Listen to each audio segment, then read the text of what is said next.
Hello everyone, my name is Kylie Rose, and the vulnerable student population I chose to focus on for this discussion is students experiencing bullying. From the readings and videos, I learned that bullying can begin as early as preschool, increase during elementary, hit its peak in middle school, then decrease as the student moves through high school. Bullying can come in many forms, the most prominent forms being physical, like pushing or shoving, verbal, like name-calling or yelling, relational, meaning excluding or getting others to hurt someone, and last, cyberbullying, which is most prominent for older children and teenagers. Some common signs that a child is being bullied include sudden changes in behavior, damaged belongings, missing lunch money, headaches or stomach aches that are actually your body's stress response, changes in sleeping or eating habits, and withdrawal from friends or activities. Cyberbullying adds on another layer of difficulty because it can be constant and hidden, but signs of this category of bullying include shifts in their online behavior, as well as displaying stress and or depression.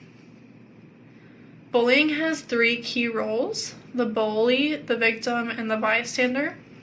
Educators are encouraged to watch for repeated targeting behaviors such as exclusion, harmful name-calling, rumor spreading, or controlling behaviors during play, especially during role play. Children who are withdrawn, sad, socially isolated, or reluctant to join activities are especially at risk for bullying.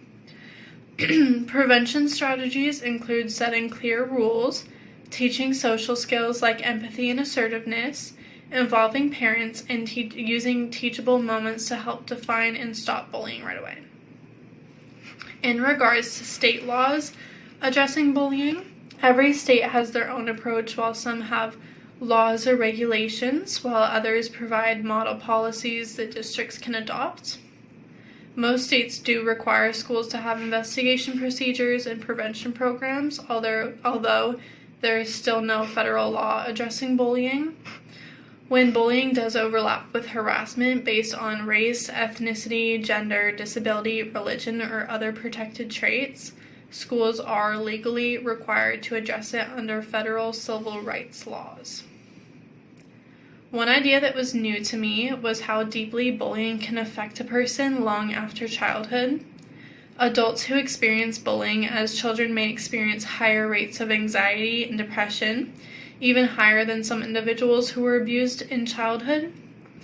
Learning this really showed me how serious and long-lasting bullying can be and why early intervention is just so important. When I think about this population in terms of child development theories and adverse childhood experiences research, it is clear how bullying can impact a child's emotional and developmental well-being. Bullying introduces chronic stress into a child's life, which at this stage they may not properly know how to cope with it. This will disrupt their ability to feel safe and connected, both of which are essential for healthy development. From an ACE's perspective, repeated bullying is considered an adverse childhood experience because it threatens a child's sense of security and belonging. Children who are constantly being targeted may become hypervigilant, anxious, withdrawn, which can affect their ability to regulate emotions, form friendships, or even stay engaged in learning.